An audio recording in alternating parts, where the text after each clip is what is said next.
اللهم صل وسلم وبارك على الحبيب المصطفى صلى الله عليه وسلم. ازيكم حبايبي، عاملين ايه؟ يا رب تكونوا بالف خير. النهارده الفيديو بتاعنا فيه معلومه مهمه لكل ام. يعني اطفالنا كلهم بتحصل معاهم ان انت تكوني شايله طفلك من ايديه ودراع طفلك يتملخ منك، او طفلك يكون صغير وشاي شويه فدراعه يتكسر منك. فعايزه اقولك بس معلومه او نصيحه، ان الاطفال دايما اول ما بتروحي تجبسيه بيقوم معلقين لك دراع الطفل في رقبته، وعلى تالت او رابع او خامس يوم انت مش واخده بالك ممكن تلاقي رقبه الطفل يعني حصل لها مشكله. انا معايا طفل عمر 8 شهور.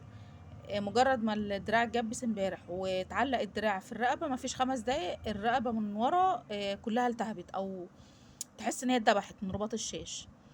فاسلم حل، ما ينفعش طبعا تسيب الدراع كده، لان طول ما انت سايبه الدراع كده وهو تقيل مع الحركه طبعا استحاله الطفل هتحكمه حركته، او تقول له ما تحركش دراعك.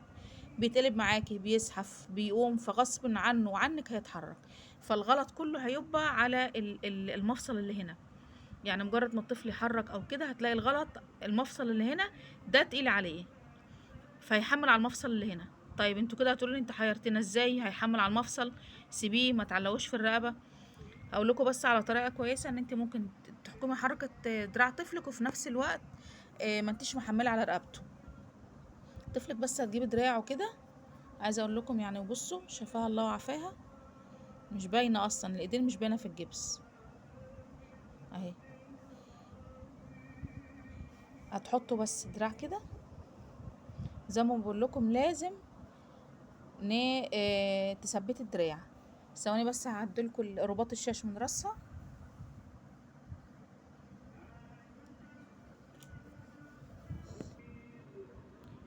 بصوا كده انا عملت ايه، انا عديت رباط الشاش من راسها وعديته من تحت دراعها دوت اهو، يعني عديت كده دراعها دوت اهو، وعديت الرباط من تحت راسها كده. انا مش محمله على الرقبه من هنا. لو انا سبت الرباط من هنا هيبقى محمل على الرقبه دي، هيتبعها من هنا. لا انا حملته كده فين؟ بس كده اهو، انا محملاه كده على كتفها كامل، وكده تعدي دراعها من هنا اهو. بس كده انا بحكم بريح المفصل من هنا. الجبس بيبقى تقيل والعيال ما بتريحش، وهي كل شويه تتقلب تروح تيجي الدراع زي ما انتم شايفينه. فلازم تحكم الحركه بتاعته وترفعوا لها بس كده. كده اهو حلو، ما هوش ضاغط عليها، ما هوش ضاغط على الرقبه من هنا. عايزه اقول لكم امبارح مجرد ما اتركبت تحس ان الرقبه من هنا كانت هتتسلخ. بس ودي كانت معلومه مفيده لكل ام. ما تسيش على طفلك ان هو لو معمول له كبيره او معمول له جبس، ان مجرد ما يعلقوها تعمليها. حتى لو جبتي في اللي هي بيتباع في صيدليات المستلزمات، بيبقى حامل ذراع، حتى لو جبت حامل الذراع بتبقى فيه نفس الضغطة. فأطفال خلي بالكم منهم الله يكرمكم. دوت برضو لازم تتابعيه باستمرار عشان ما يعملش مثلا التهابات هنا، احنا الدنيا صيف، ما يعملش التهابات هنا. تبص على طفل ايدين الطفل كويس بحيث ان الجبس مثلا ما يبقاش معور. لو حسيت ان الايدين بتورم او بتزرق اعرفي ان الجبس دوت بيبقى ضاغط على الدراع، لازم يتفك ويتجبس تاني. شفى الله وعافاهم اطفالنا واطفالكم كل اطفال المسلمين يا رب. ما تنسوناش في لايك وشير، تشتركوا في القناه. والسلام عليكم ورحمه الله وبركاته.